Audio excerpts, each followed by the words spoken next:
In the early 1980s, Chicago was a city haunted by shadows. The skyline glimmered with ambition, but beneath it, a nightmare was unfolding. One of the most horrifying killing sprees in American history. Women were vanishing off the streets. Their bodies later discovered in alleys, fields, and cemeteries, mutilated in ways that defied reason or humanity. This wasn't the work of a single madman. This was something darker, something organized, something ritualistic, what the world would soon come to know as the Ripper Crew. On May 23, 1981, 28-year-old Linda Sutton went missing in the Chicago suburb of Villa Park. A kind, hard-working woman and devoted mother, she was simply gone one night, swallowed by the city. 10 days later, her body was discovered in a field. Her left breast had been surgically removed, cut cleanly with a knife. It wasn't rage. It wasn't random. It was ritual. Detectives at the time were baffled. No fingerprints, no weapon, no motive, and no reason anyone could imagine for such a grotesque mutilation. They had no idea this was only the beginning. Nearly a year later, on May 15, 1982, 25-year-old Lorraine Borowski was opening up her realtor's office when she was ambushed, snatched off the street before sunrise. For 5 long months, her family begged for answers. Then, in October, her body was discovered lying across a grave in a Clarendon Hills cemetery. Her left breast was missing. The same signature, the same ritual. Just 2 weeks later, another woman, Shui Mak, was abducted from Hanover Park. 4 months later, her remains surfaced. Same method, same mutilation. The city began to whisper, "There's a serial killer in Chicago." But the police didn't yet know what kind of monster they were dealing with. Then, in one of those rare, cruel twists of fate, a survivor appeared. Her name was Angel York, dragged into a van, handcuffed and tortured. Angel was left bleeding on the pavement, her left breast slashed open. But she lived. And in that hospital bed, through unimaginable pain, she gave detectives the first real clue. Angel said something that changed everything. There wasn't just one man. There were 4 men working together. Coordinated, deliberate, almost ritualistic. This wasn't a lone predator. This was a crew. By the summer of 1982, Chicago was gripped by fear. Women refused to walk alone. Newspapers printed warnings. The city police formed a task force. Yet the murders continued. On August 28th, the body of Sandra Delaware was found along the Chicago River, strangled, stabbed and mutilated. Then on September 8th, Rose Davis turned up dead, her injuries matching all the others. 5 women. 5 brutal murders. 1 signature. And still no suspect. Then came December 6, 1982. A miracle. Or perhaps a warning from the edge of hell. A young woman named Beverly Washington was found barely alive beside a railroad track. She had been stabbed, beaten, and mutilated, her left breast completely removed. Yet somehow she clung to life. When Beverly regained consciousness, she told detectives everything she remembered. The faces of her attackers, their strange rituals, and the red and black van they used to abduct her. That van would soon become the key to unraveling the entire case. Investigators traced it to a man named David Gecht, a seemingly ordinary maintenance worker and father of 3. But when detectives dug deeper, they realized Gecht was anything but ordinary. He was charismatic, manipulative, and obsessed with satanic rituals. His co-workers even joked about him running a cult. They weren't joking anymore. Police obtained a warrant and searched Gecht's home.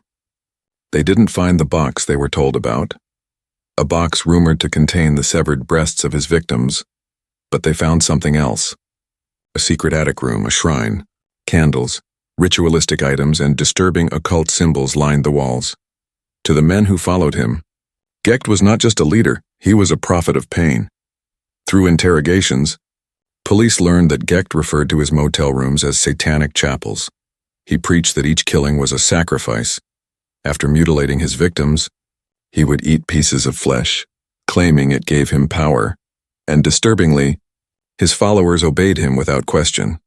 3 names would emerge alongside Gecht's Edward Spreitzer and brothers Andrew and Thomas Cockerilease. Under questioning, Thomas Cockerilease broke first. His confession would open a window into the darkest corners of human depravity.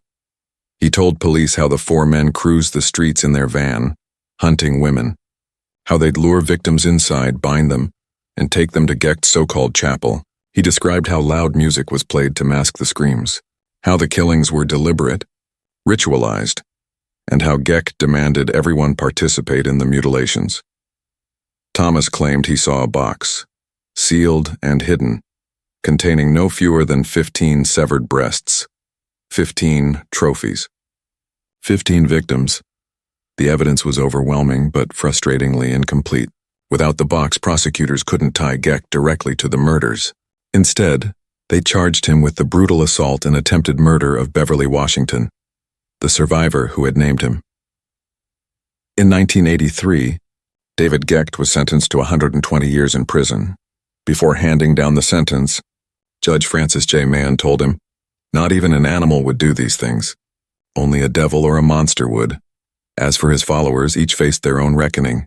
In 1984, Edward Spreitzer stood trial. He confessed to multiple murders and even to a random drive-by shooting ordered by Gecht, one that killed 28-year-old Rafael Tobeato.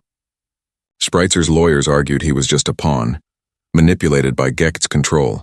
The jury spared him from the death penalty, sentencing him to life in prison without parole. The next year, Andrew Kucker-Elias faced trial. He too tried to claim he was only following orders. But in 1987, when tried again for the murder of Lorraine Borowski, the evidence was too gruesome to overlook. He was sentenced to death.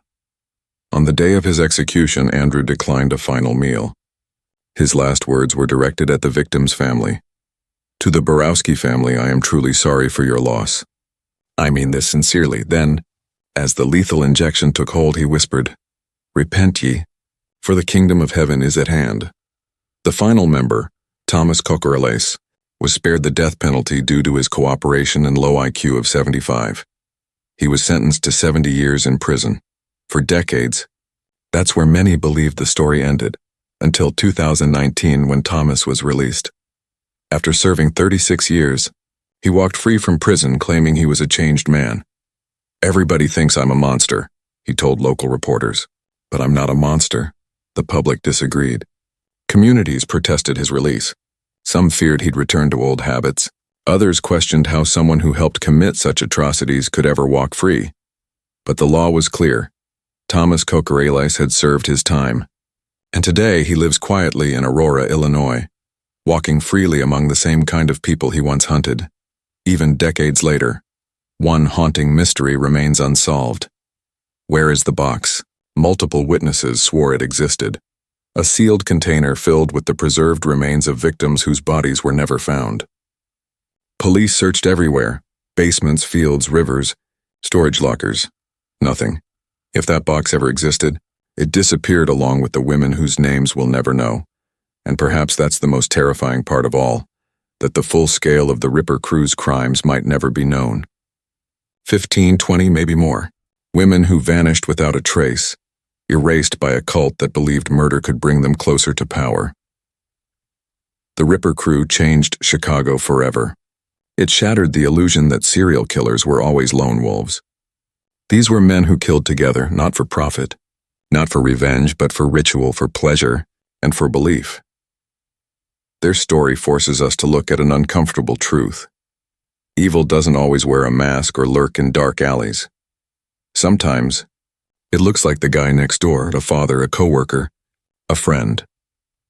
The Ripper Crew operated in plain sight, and for years, nobody noticed.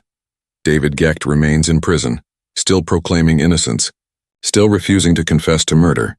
Edward Spreitzer remains, behind bars as well.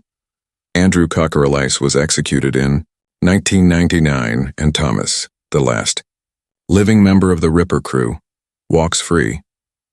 For those who remember the victims, Linda, Lorraine, Shuey, Sandra, Rose, and all the others whose names may never be known, there's little comfort.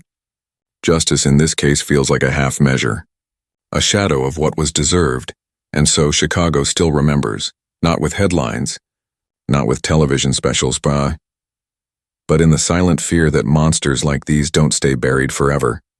Because in the end, the most terrifying thought isn't that the Ripper Crew is gone, it's that evil like theirs can be reborn. This was the story of the Ripper Crew, Chicago's Satanic killers.